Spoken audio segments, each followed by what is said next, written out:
सुंदर नगर के जंगल के लोग बहुत सीधे साधे और सरल स्वभाव के थे। यहाँ सब लोग एक दूसरे की मदद करते थे और मिलजुल कर रहते थे। यहाँ पर एक बहुत विशाल सांप भी था।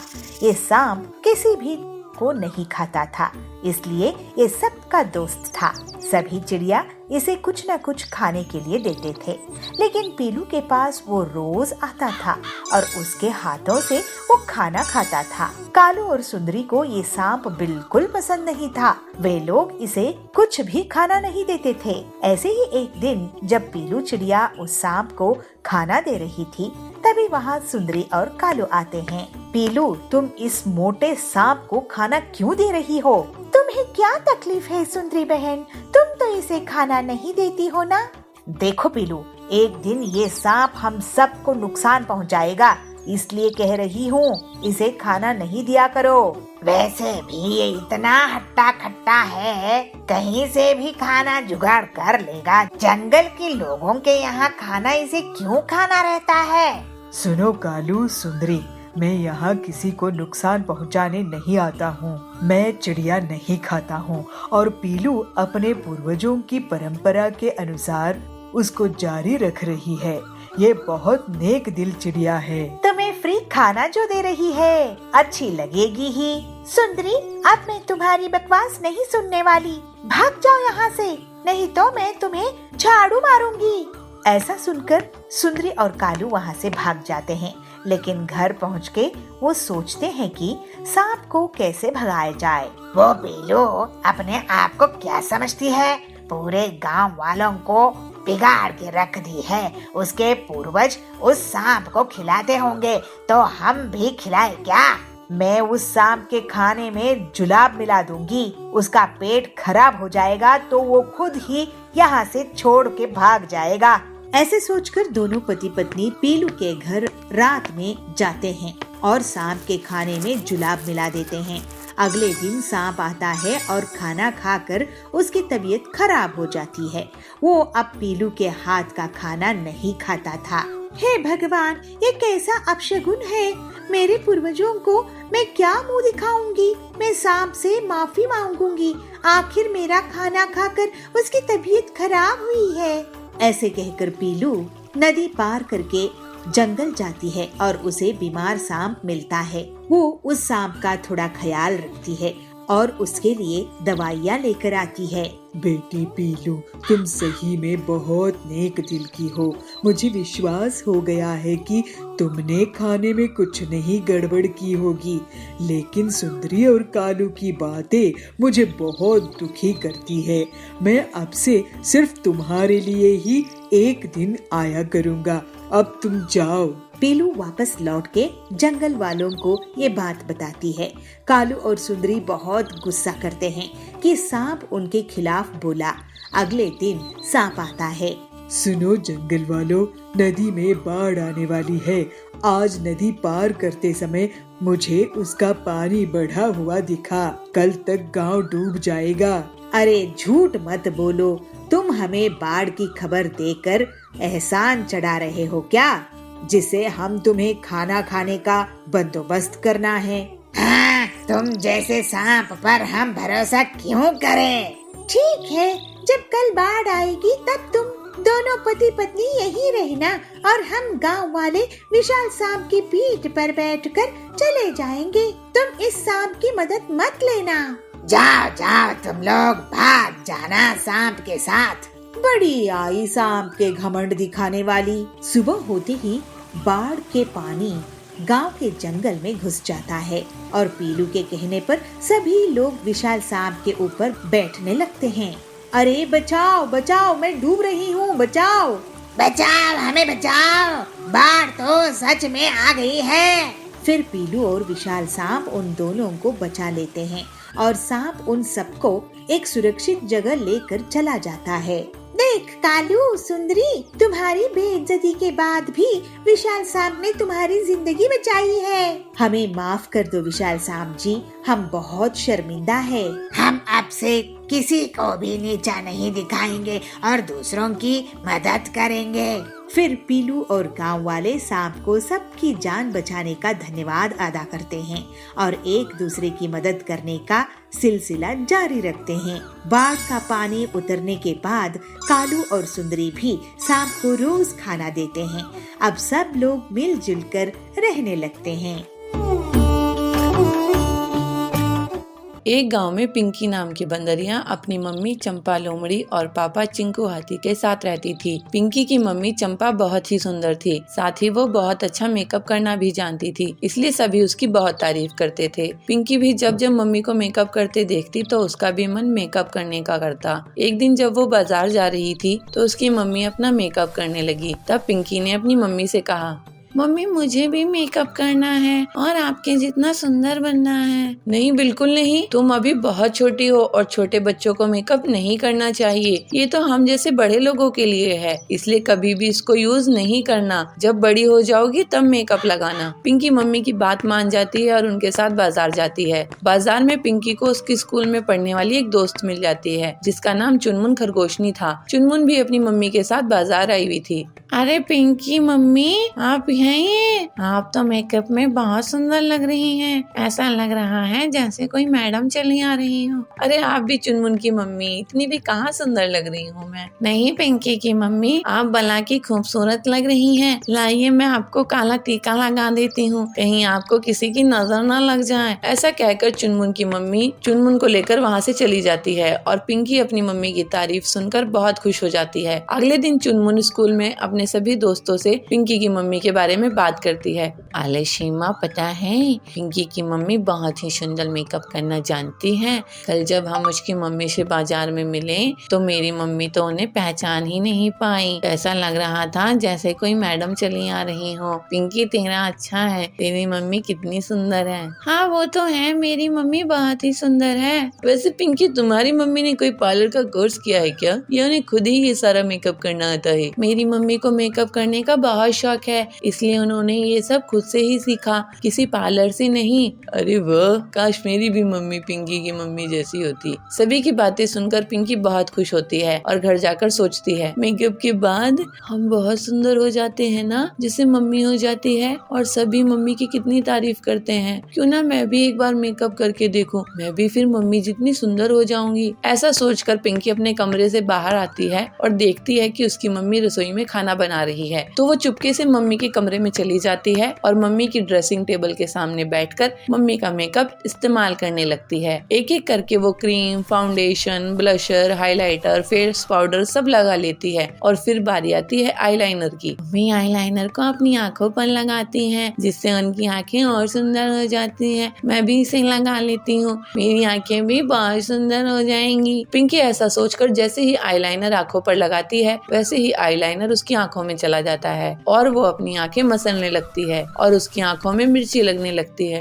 मम्मी मम्मी मेरी हेल्प करो, पिंकी चिल्लाती है और उसकी आवाज उसकी मम्मी सुन लेती है और भागते हुए उसके पास आती है। अरे पिंकी, ये तेरे चेहरे का क्या हाल हो गया? पिंकी मम्मी को सब सच सच बता देती है। मम्मी उसका मुंह साफ करती है और उसकी आंखें धुलवाती है और उससे कहती है, पिंकी मैंने आपको मना किया था ना कि मम्मी का मेकअप यूज नहीं करना। बच्चा, मेकअप आपके लिए नहीं होता, यह बड़े लोगों के लिए होता है और आप तो अभी बहुत छोटे हैं और वैसे भी इसमें बहुत केमिकल होते हैं जो आपकी स्किन खराब कर सकते हैं। आपकी स्किन बहुत सेंसिटिव है, आपको इसको इस्तेमाल नहीं करना चाहिए। सॉरी मम्मी, आज के बाद नहीं करूंगी, प्रॉमिस। पिंकी मम्मी से सॉरी कहती है और वो समझ जाती है कि मम्मी जो कहती है तो हमारी भलाई के लिए ही कहती है, इसलिए उनकी बात जरूर माननी चाहिए। भोजपुर गांव के जंगल में पीलू एक साधु के पास जाती है। साधु महाराज जी, मुझे कोई तरीका बताइए जिससे मैं लोगों के मन की बात जान सकूं।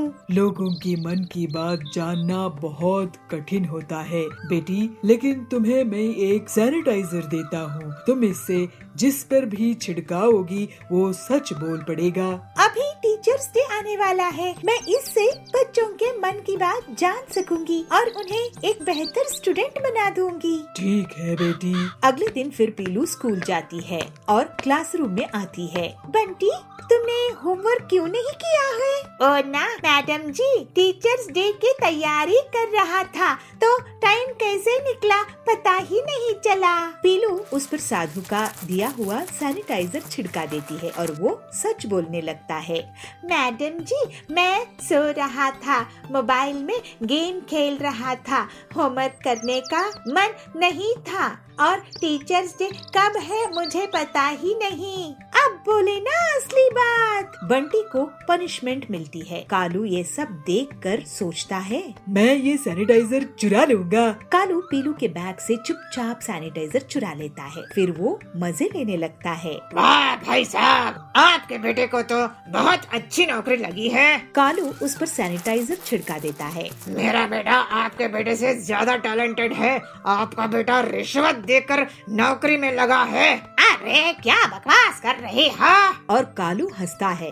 शाम में कालू पीलू और उसके पति जाबाज के घर के पास जाते हैं। क्यों जाबाज जी, आज भी आप घर लेट आए हो? कहाँ थे? वाह, एक दोस्त से मिलने अस्पताल गया था। कालू उस पर सैनिटाइजर छिड़का देता है। अरे मैं कोई अस्पताल नहीं गया था। तुम टीचर हो ना, तो तुम्हारी डांट से डर लगता है तो थोड़ा झूठ बोल दिया। मैं तो बार में गया था। हाँ, अभी मजाक चकाती हूँ तुमको। जाबाज की झाड़ू से पिटाई हो जाती है। ये देखकर कालू बहुत ही खुश होता है। तभी पीलू उससे सैनिटाइजर छीन लेती है और कालू को डांट लगती है। कालू, ये तुम स्टूडेंट्स के भले के लिए था, तुम्हारी मस्ती के लिए नहीं। अब तुम टीचर्स डे में 5 ऐसे लिख कर लाओगे। अगर कोई बहाना बनाए तो याद रखना, मेरे पास ये सच उगलने वाला सैनिटाइजर है। जी जी मैडम। ये सुनकर कालू वहाँ से भाग गया। अरे पीलू, ये साधु का दिया सैनिटाइजर इतना असरदार है, ये तुम इससे कड़क की मदद क्यों नहीं करती? सुना है वो एक बहुत बड़े चोर को पकड़कर लाया है, लेकिन वो पैसा कहाँ छुपाया है ये नहीं बता रहा है। मेरा भाई इंस्पेक्टर कड़क की भी मैं इसी सैनिटाइजर से मदद करती हूँ। फिर पीलू कड़क के पास पुलिस स्टेशन जाती है। कड़क भाई, ये सैनिटाइजर लो और इस चोर पर छिड़का दो। पीलू के कहने पर कड़क वैसा ही करता है और चोर पूरा सच उगल देता है। फिर सभी बच्चे पीलू को टीचर्स डे पर बहुत सम्मान देते हैं। कालू उस पर 5 ऐसे पूरी ईमानदारी से लिख कर लाता है। इस तरह से पीलू एक अच्छी टीचर होकर सभी स्टूडेंट्स का जीवन सुधारने में कामयाब होती है। भोरपुर में पीलू चिड़िया अपने पति के साथ रहती थी। उनके एक छोटा बच्चा भी था।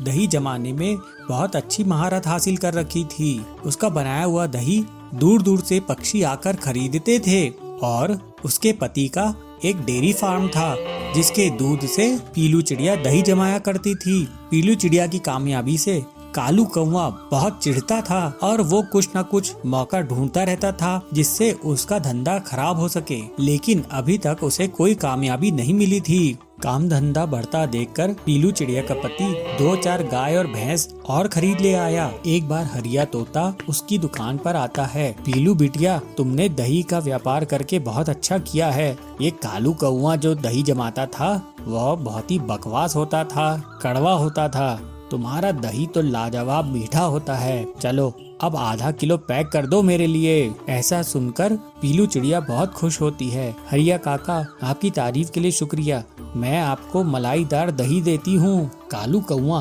पीलू चिड़िया की सफलता को देखकर एक बार फिर चिढ़ जाता है। एक बार कड़क सेठ पीलू की दुकान पर आता है। सब लोग कड़क सेठ को देखकर थोड़े घबरा जाते हैं। कड़क सेठ वहाँ का जमींदार था। पीलू जी, हमने सुना है आपका बनाया हुआ दही बहुत स्वादिष्ट होता है, उसकी लस्सी लाजवाब बनती है। जी मालिक, आपने बहुत सही सुना है। मैं बहुत होशियारी से दही जमाती हूँ, बहुत सावधानी से इसका रख रखाव करती हूँ, इसलिए इस दही का स्वाद बहुत अच्छा होता है। अच्छा ऐसा है तो थोड़ा दही हमें चखाओ। क्यों नहीं, ये लीजिए, ये दही चख के देखिए। कड़क जब पीलू के जमाए हुए दही को चखता है तो वो बहुत खुश होता है। तभी वहाँ पर कालू कौवा आता है और जमींदार की चाटुकारिता करने लगता है। अरे मालिक, आप यहाँ एक बार मेरे जमाए हुए दही को भी चख लीजिए। कड़क जब कालू कौवे के जमाए हुए दही को चखता है, अरे इतना कड़वा दही, तुम जाओ यहाँ से, भागो यहाँ से। इससे डरकर कालू कौवा वहाँ से तुरंत भाग जाता है। कड़क पीलू की ओर देखकर कहता है, पीलू जी, हमारे घर में त्योहार है, आप हमें 50 पैकेट दही दीजिएगा। याद रखिए, गड़बड़ नहीं होनी चाहिए, नहीं तो आपकी दुकान बंद करवा देंगे। नहीं मालिक, आपको टॉप क्वालिटी का दही मिलेगा। पीलू चिड़िया खुशी खुशी घर आती है और अपने पति के साथ वो कड़क जी के लिए दही जमाती है। फिर कुछ काम आने के कारण दोनों घर से बाहर जाते हैं। कालू कौवा मौके की तलाश में उनके घर के बाहर ही था। जैसे ही वो देखता है कि दोनों घर से बाहर गए हैं, वो उनके घर में चुपचाप खिड़की से घुस जाता है। उसके हाथ में 2 नींबू होते हैं। हाँ, ये लोग बहुत ज्यादा कामयाब हो रहे हैं। मैं इनको कड़क की नजर में गिरा दूंगा और फिर इनकी दुकान बंद हो जाएगी। फिर देखता हूँ इनके पास पैसे कहाँ से आएंगे। ऐसा कहकर वो नींबू को दही में निचोड़ने लगता है और वहाँ से भाग जाता है। कुछ देर बाद जब पीलू और उसका पति घर लौटते हैं तो वो अपने बच्चे को चखने के लिए दही देते हैं। तू मम्मी पापा, ये दही तो बहुत कड़वा है। आप लोग कब से ऐसा कड़वा दही जमाने लगे? ये सुनकर पीलू और उसका पति घबरा जाते हैं। पीलू सोचती है, हे भगवान, अब कड़क जी तो हमारी दुकान बंद करवा देंगे। ये दही तो पूरी तरह से खराब हो गया है। लेकिन ये दही खराब कैसे हुआ? हम तो इतनी सावधानी से जमा रहे थे, ये तो मीठा होना चाहिए था। अब जो भी हुआ, अब भगवान ही हमें बचा सकते हैं। ऐसा कहकर वो एक दही के बर्तन को अपने खेत में लेके जाती है और वहाँ पर मिट्टी में डाल देती है और भगवान से प्रार्थना करती है, हे भगवान, आप ही हमारी लाज बचाइए। अगले दिन पीलू जब खेत में जाती है तो खेत से बहुत सारे दही के पैकेट निकल आते हैं। ये देखकर वो और उसका पति हैरान रह जाते हैं और खुश भी होते हैं। उन दही के पैकेट्स को वो दोनों पति पत्नी तोड़ते हैं और कड़क को दे आते हैं। कड़क के घर में त्योहार चलता रहता है। दोनों पति पत्नी घबराए हुए होते हैं कि कहीं कुछ गड़बड़ ना हो गई हो।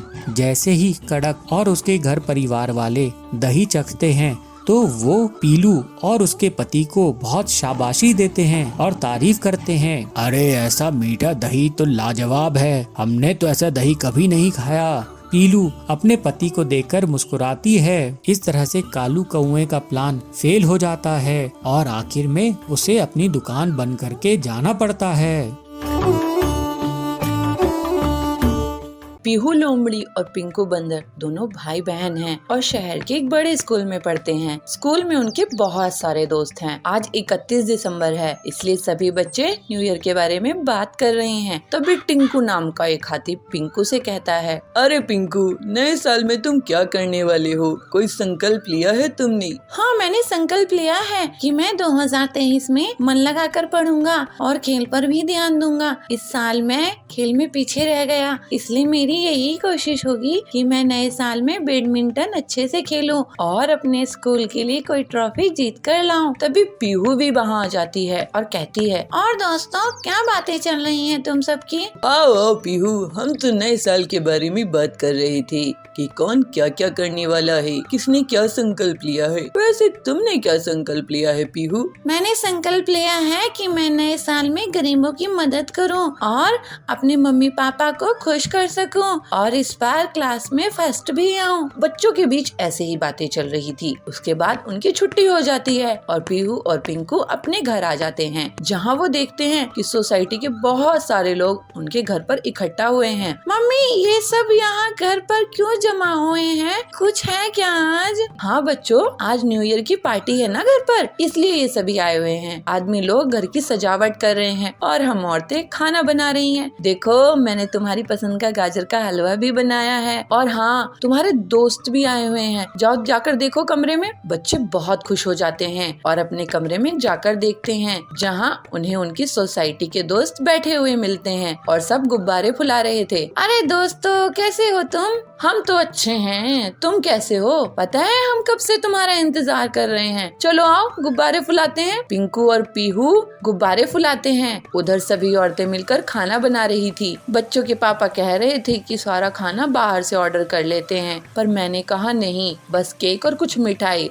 और पीने के लिए कुछ कोल्ड ड्रिंक ऑर्डर कर लेते हैं। बाकी तो हम सभी औरतें मिलकर कर ही लेंगी। क्यों? सही कहा ना बहन जी मैंने? हाँ पीहू की मम्मी सही कहा आपने। वैसे भी हम भी घर पर पड़ी हुई क्या कर रही थी, यहाँ आकर कम से कम आपकी मदद तो कर रही हैं। उधर आदमी लोग आपस में हंसी मजाक कर रहे थे और घर की सजावट भी कर रहे थे। लाओ बच्चों ये गुब्बारे हमें दे दो, हम इन्हें दीवार पर लगा देते हैं और तुम भी जल्दी जल्दी से मुँह हाथ धो लो क्योंकि 12 बजने में कुछ ही समय बचा है। लेकिन मुँह हाथ धुलना जरूरी है क्या पापा?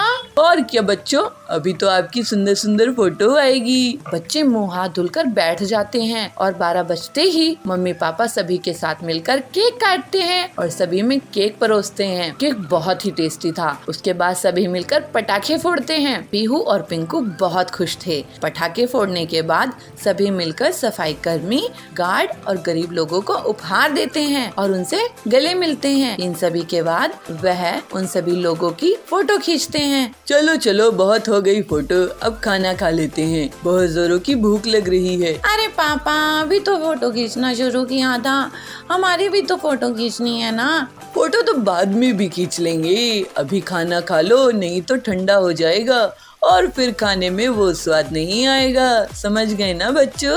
चलो चलो खाना खा लो। भाई साहब आप भी आ जाइए, चलिए खाना खा लेते हैं। सभी मिलकर खाना खाते हैं और खूब मस्ती करते हैं। साथ ही गाना बजाना भी होता है और इस तरह सभी लोग मिलकर नए साल का स्वागत करते हैं। Happy new year. एक शहर में चिंटू बंदर और मगरू मगरमच्छ रहते थे। चिंटू लोगों को मुसीबतों से बचाने में हमेशा आगे रहता था, लेकिन मगरू घमंडी था और किसी के साथ दोस्ती नहीं करता था। मगरू को पानी में तैरना बहुत अच्छा लगता था, लेकिन चिंटू पानी से बहुत डरता था। वो लोगों को तैरना सिखाता था, लेकिन उसके घमंडी बर्ताव के कारण कोई भी उसे पसंद नहीं करता था। एक बार चिंटू स्विमिंग पूल जाता है। तुम यहाँ क्यों आए हो? जानते नहीं बंदर अच्छे तैराक नहीं होते हैं। मुझे अपना पानी का डर खत्म करना है, इसलिए मैं तैरना चाहता हूँ। ठीक है कूदो पानी में। जब चिंटू पानी में कूदता है तो वो छटपटाने लगता है। उसे तैरना नहीं आता है। बचाओ बचाओ मुझे। क्यों? मैंने कहा था ना बंदर लोग तैरना नहीं सीख सकते हैं। फिर थोड़ी देर बाद मगरू उसके पास टायर ट्यूब फेंकता है। बहुत मुश्किल से चिंटू की जान बचती है। चिंटू बहुत शर्मिंदा होता है। तुम्हें ऐसा बर्ताव नहीं करना चाहिए था मगरू, हमारी सुरक्षा तुम्हारी जिम्मेदारी है। लेकिन मगरू अपने घमंड में उसकी बात नहीं सुनता है, वहाँ से चला जाता है। कुछ दिनों बाद मगरू शहर में घूमने निकलता है। आज थोड़ा काम खत्म कर लूं, फिर स्विमिंग पूल में जाकर नहाऊंगा। मगरू रास्ते में जाता रहता है, लेकिन उसे जो भी जानवर मिलते वो किसी से बात नहीं करता था और ऐसे ही चलता था जैसे वो किसी को पहचानता ही नहीं है। चलते चलते वो सड़क के बीच बने हुए एक बड़े से गड्ढे में गिर जाता है। बचाओ बचाओ मुझे। लेकिन मगरू को कोई भी जानवर नहीं बचाता है। अरे ये तो मगरू है, इसके लिए मैं अपनी जान जोखिम में नहीं डाल सकता हूँ। तो वहाँ पे पिग्गी आती है। मैं तो इतने गहरे गड्ढे में नहीं जा सकता हूँ, लेकिन अगर जा भी सकता तो इस मगरू के लिए नहीं जाता, क्योंकि ये बहुत घमंडी है। मैं फायर ब्रिगेड को फोन कर देता हूँ, उनको सीढ़ी की मदद से ये बाहर आ जाएगा। तब तक मगरू तुम इंतजार करो। तभी वहाँ चिंटू आ जाता है। अरे आप सब ऐसे क्यों रुके हुए हैं? मगरू गड्ढे में गिर गया है तो उसकी मदद तो करनी चाहिए ना। लेकिन चिंटू इसने मेरी स्विमिंग के दौरान बहुत बेइज्जती किया है, हमेशा अपने घमंड में ही रहता है। ये इतनी बड़ी मुसीबत में है, आप लोग ऐसे मत सोचिए। अब मैं ही इसकी मदद करता हूँ। लेकिन इसने तुम्हें भी तो स्विमिंग पूल में खतरे में डाल दिया था ना, क्या तुम भूल गए? हाँ, नहीं भूला, लेकिन अगर इसकी जान खतरे में है तो मुझे इसकी मदद करनी ही पड़ेगी। और चिंटू गड्ढे में उतरकर मगरू को हाथ देता है, जिससे मगरू को गड्ढे से बाहर आने में मदद मिलती है। तुम्हारा बहुत शुक्रिया चिंटू, मैं बहुत शर्मिंदा हूँ मुझे तुम माफ कर दो और मैं आप सभी से अपनी घमंडी बर्ताव के कारण माफी मांगता हूँ। और फिर मगरू चिंटू के इतने अच्छे बर्ताव के कारण सुधर जाता है। दोनों दोस्त बन जाते हैं। अब मगरू शहर में चिंटू के साथ घूमता था और धीरे धीरे उसमें बदलाव आने लगता है और वो बाकी के जानवरों के साथ भी मिलजुल कर रहने लगता है। बदलापुर एक छोटे से गांव था। यहाँ बबलू अपने ससुराल में रहता था। उसका ससुराल बहुत गरीब था। बहुत कोशिश करने के बाद भी उसे कोई काम दे नहीं रहा था। एक दिन बबलू बर्गर खा रहा था, तब उसका ससुर आकर उसे कहता है, हाँ हाँ दामाद जी, अच्छे से बर्गर खा लो, सुबह सुबह बर्गर खा लो। हम लोगों के पास चाय पीने के पैसे नहीं है, लेकिन आप ना बर्गर खा लो। क्या हुआ ससुर जी, आप इतने गुस्से में क्यों हैं? तो क्या करूं दामाद जी, घर में इतनी परेशानी है, गरीबी है, लेकिन आपको एक भी काम नहीं मिल रहा है और आप बर्गर खा रहे हो। मैं तो कह रहा हूँ आप कहीं पर मजदूरी कर लो, हम सब भी मेहनत मजदूरी कर रहे हैं। बबलू बहुत दुखी होता है। बबलू काम की तलाश में घूम रहा था। फिर वो चाय पीने के लिए एक जगह रुका। वहाँ कालू कौवा आया और बात करने लगा। क्या भाई बबलू, कैसे हो? मैं तो आज शहर जाकर बर्गर खा के आया हूँ, वहाँ बहुत अच्छा बर्गर मिलता है। अरे कालू भाई, मैं भी गांव का बर्गर खाया हूँ, लेकिन यहाँ तो सैंडविच और बर्गर में कोई फर्क ही नहीं है। लेकिन तुम बर्गर खाने के लिए इतनी दूर गए, तुम्हारे पैसे खर्च हुए होंगे। देखो भाई, मुझे तो स्वाद अच्छा मिलना चाहिए। अपने गांव के जंगल में एकदम घटिया बर्गर मिलता है। गांव के लोग बर्गर क्या होता है पता ही नहीं है इनको। उनके लिए वड़ा पाव और बर्गर एक ही तो होता है। बड़ी बड़ी दुकानें खोल लेते हैं, लेकिन बर्गर पैटीज ऐसा ही फिसल जाता है। मैं ही नहीं, और भी बहुत से लोग हैं शहर जाकर बर्गर खाते हैं। मैं तो कहता हूँ बबलू भाई, कोई अपने ही गांव में छोटा सा ठेले भी बर्गर का खोल ले तो वो बहुत कमाई करेगा।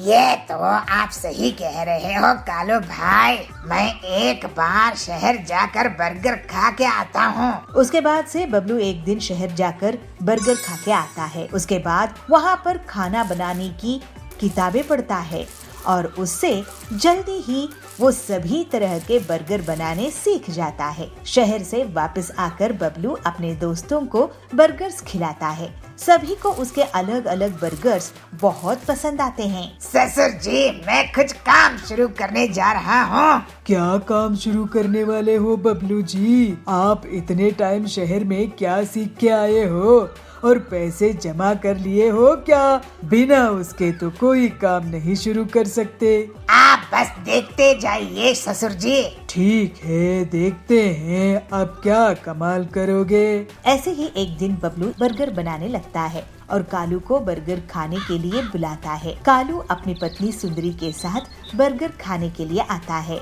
अरे वाह बबलू भाई, ये तो शहर से भी बहुत ज्यादा टेस्टी बर्गर है। ऐसा बर्गर आप अपने गांव में बना रहे हो, मुझे तो यकीन ही नहीं हो रहा है। अब मैं शहर नहीं, आपके ही यहाँ बर्गर खाने आऊँगा। अगर तुम्हें पसंद आया है तो सभी को पसंद आएगा कालू भाई। जल्द ही बबलू की बर्गर की दुकान बहुत धूमधाम से चलने लगती है। जल्दी ही वो मुनाफा कमाकर अमीर हो जाता है। ससुर जी, आपको जानकर बहुत खुशी होगी कि मेरा बर्गर का काम बहुत अच्छा चल रहा है और मैं अपने परिवार के लिए एक घर खरीद लिया हूँ। अब हम सब जल्द ही वहाँ रहने जाएंगे। बर्गर बेचकर कौन घर खरीदता है दामाद जी? घर तो अमीर लोग ही खरीद सकते हैं। आप घर को कल ही देख लेना ससुर जी। और हाँ, आपको मैं अपने हाथ का बर्गर भी खिलाऊंगा। अगले दिन बबलू अपने ससुर को और बाकी के परिवार वालों को अपना नया घर दिखाने के लिए ले जाता है। घर देखकर सभी बहुत खुश होते हैं और अचंभित हो जाते हैं। बबलू का बड़ा सा बर्गर के आकार का घर था। अरे वाह दामाद जी, आपने तो कमाल ही कर दिया। आपने अपने काम को इतना बड़ा कर दिया कि घर भी वैसा ही बना दिया है। मैं तो आपसे बहुत नाराज रहता था क्योंकि मुझे लगता था आप आलसी और कामचोर हैं, लेकिन अब मैं बहुत खुश हूँ। अपनी मेहनत से बर्गर की दुकान चलाई और अपना घर भी बना लिया। आखिर दामाद हो तो आपके जैसा। आपका आशीर्वाद है ससुर जी, अब ये बर्गर खाइए। और बबलू के बर्गर का घर पूरे जंगल में प्रसिद्ध हो जाते हैं। उसका बर्गर का घर इतना फेमस हुआ कि वहाँ पर देश विदेश से लोग पिकनिक मनाने आते थे। इससे उसकी कमाई 4 गुना बढ़ गई। अपनी मेहनत और लगन से बबलू आगे भी स्वादिष्ट बर्गर बनाता रहा और अपने परिवार के साथ खुशी खुशी रहने लगा।